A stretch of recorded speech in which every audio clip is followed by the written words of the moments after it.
Dr. Rick Wallace dropping in on you. Hope everybody is having a great week to this point.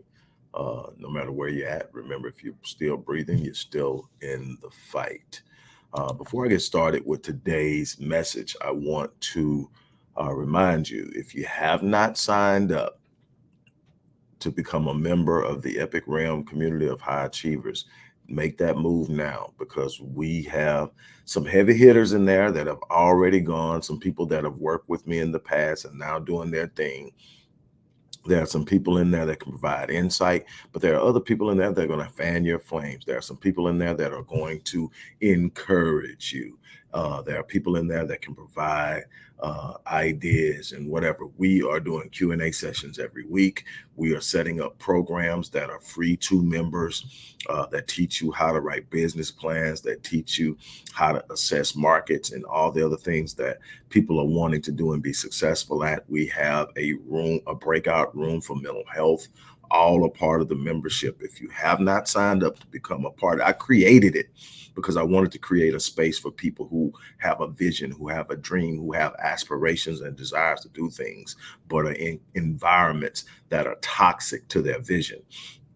If you're looking for a safe space to expand, to grow, to scale, to become exposed to people who are doing what you want to do, then I encourage you to do that. Also, if you are a person who's looking to get started with a business, whether you want to do it as a supplemental income or you're looking to totally shift and create a new stream of income from yourself, or just a side income or multiple streams of income, I have a program called the 7-Day Launch. And what it is, it's actually me showing you what I use, the very principles, models, practices I used to relaunch my business career after a catastrophic setback where I lost virtually everything and I had to start over with no capital. And I started by building my first online business, and from that another, and recreated and grew and got to the point where now I'm dealing with clients on multiple continents. Forget multiple countries, multiple continents, and expanding and doing a major scale out now, which is very challenging, but I'm doing it using these principles. But I'm going to show you how to launch a business online in 7 days, even if you don't have a product or you don't have a service that you're personally presenting. There's still ways to make legitimate money in a legitimate business. And I mean, well, you're going to have to set up the whole structure and do all of that, but I'm going to show you how to launch it in 7 days. If you're interested in launching a business in 7 days, a legitimate business. Now, again, this isn't a get rich quick scheme. You're not going to go out there and click a button and make $1 million. This is what this is. This is about going out, putting in work and getting results. Like I say, when I did this, it was literally how I was going to eat. So I put a lot into it. So I got a lot out of it. And it's the same thing. It's going to be like anything else in life, what you do. But if you're serious about it, this is a chance to do that. The link for that is also in the description box. Now, I'm not going to be long this morning because I really want to hit you with something that I want you to think about. And I want it to be compact and powerful. So I'm going to try to stay under, we're 4 minutes in. I'm gonna try to stay under 15 minutes total, so another 10 minutes tops. That's the goal I'm shooting for. But if I start feeling there's something else to deliver, I'm going to move with it, and you can pick and choose what you want to watch and what you don't. But you know, there are going to be times in this life that people simply will not see the gift and the genius in you. There will be times people will overlook your power, your presence, your capacity, and they will look elsewhere, and it will make you feel some kind of way. It will hurt to see that people can't see in you what you feel is present.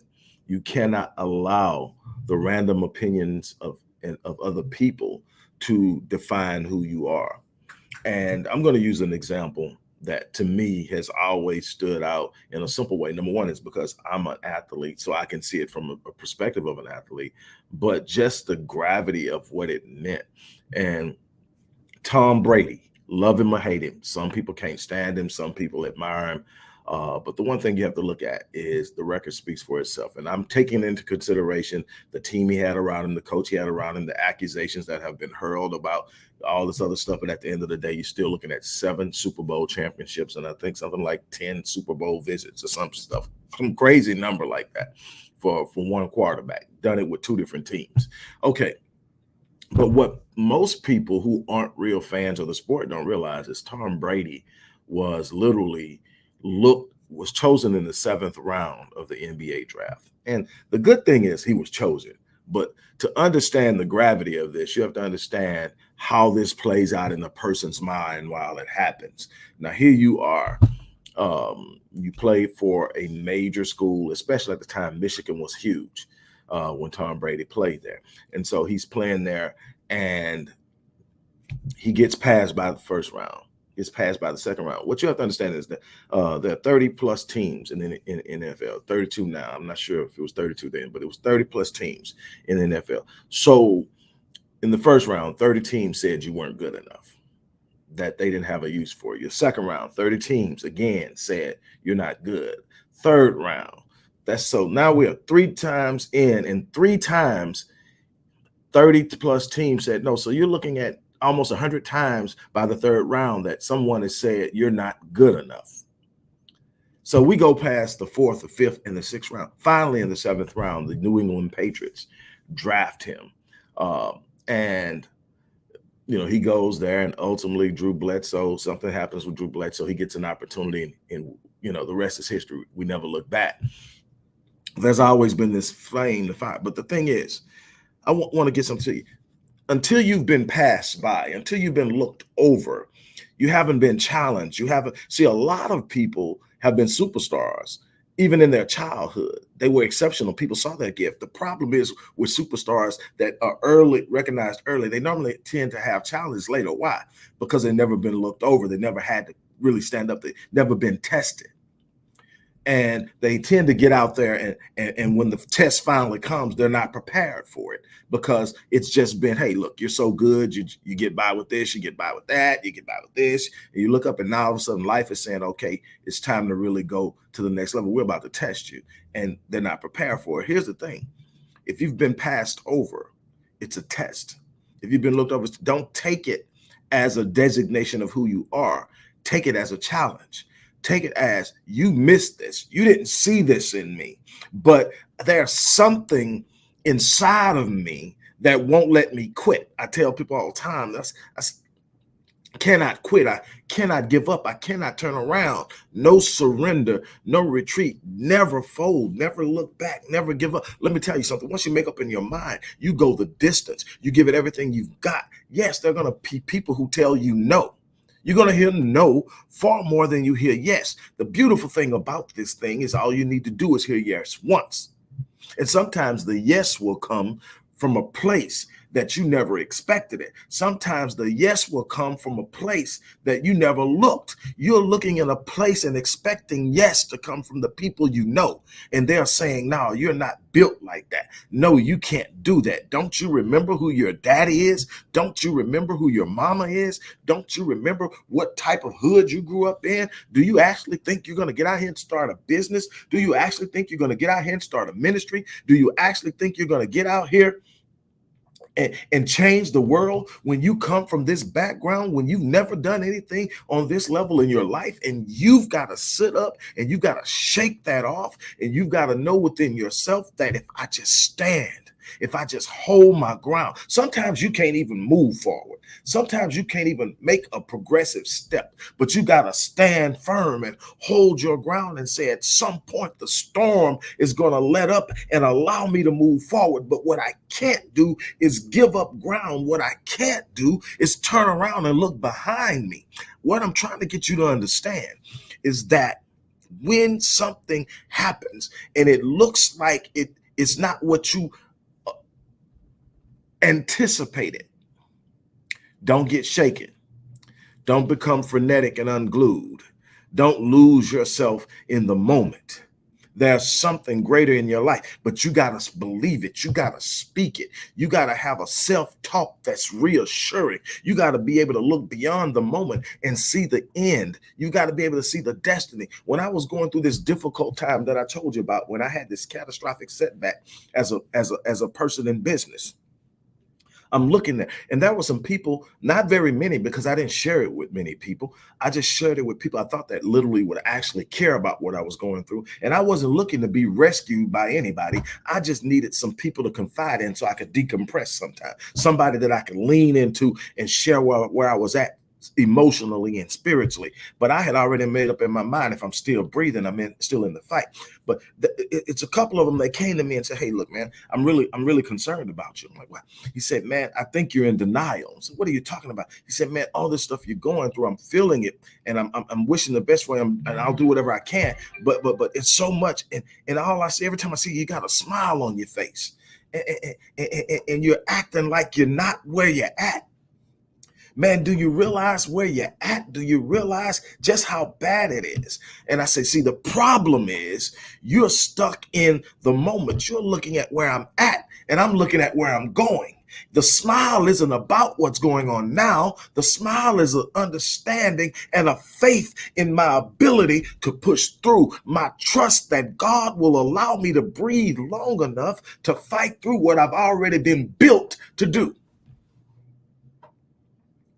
See, I'm built for this. See, that's something that I've been telling myself many times over life when things got real hard and things got terrible and people are looking at me and they're sitting back. The enemies are sitting back contemplating and waiting on my demise. People who care about me are saying, "Why is he out there even trying this with all this going on?" But see, I'm built for this. I tell you, sometimes I don't have the answer, but I know that I'm built for the battle. So I'll get in front of the mirror and I'll look myself in the eyes and say, "Rick, you're built for this. I don't know what's going to happen or how it's going to happen, but you're coming out of it. Just stand your ground and push. Do the work. The seeds are being planted and the harvest is coming. You got to do the work." There's something else that comes with being passed over, though, and that's pressure. When I think about withstanding pressure, the first thing I think about is the diamond. See, the diamond is created by the conglomerate connectivity or reality or presence of three primary components: a lump of coal, extreme pressure, and extreme heat. Now, over time of this extreme pressure and this extreme heat, this lump of coal is compressed. And it's compressed with such a force and such a transitional process from the heat that it becomes the hardest surface known to man, unshatterable, unbreakable.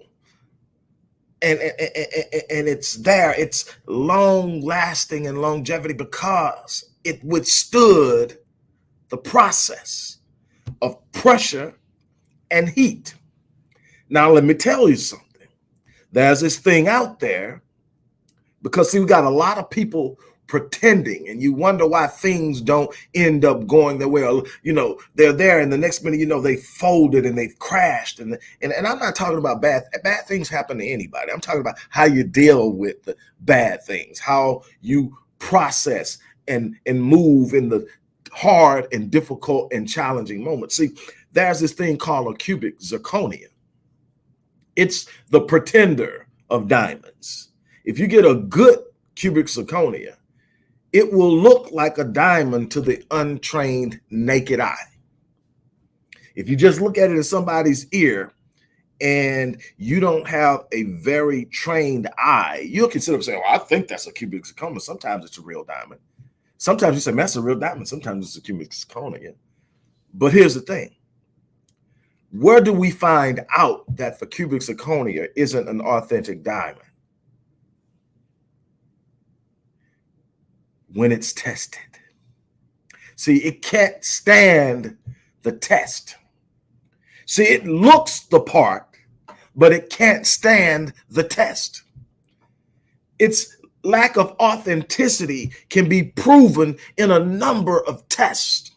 The scratch test, the pressure test, it's just, it has an aesthetic appeal, but it doesn't have the longevity. And that's what I'm trying to get you to understand. See, there's going to come a moment when you're going to be tested. There's going to come a moment that you're going to have to face adversity. There's going to come a moment when you can't talk your way through it. You're going to have to push your way through it. And only those who have been truly authenticated by the process of being passed over, the process of being pressured, the process of enduring extreme heat, the process of being ignored, will you be able to withstand the test. What you thought was meant to break you was literally meant to build you. I've gone over a little bit. I want to apologize for that, but I want to encourage you. Do not be discouraged. Do not become discouraged by the fact that people don't see the greatness in you. Do not become discouraged because people tend to overlook you. They don't see the natural beauty. They don't see the unbelievable strength. They don't see the gift of genius that is resting inside of you. That's okay. You don't need them to approve or validate you. It's within you that you are validated. It is within you that you will rise. It is within you that you will overcome. And all you got to do is stand. Look yourself in the mirror and say, I'm built for this. Man, they fired me, but I'm built for this. They didn't hire me, but I'm built for this. The bank said no, but I'm built for this. She left me for another dude, but I'm built for this. He left me for another man, but I'm built for this. I don't care what it is that you're going through right now, you're built for it.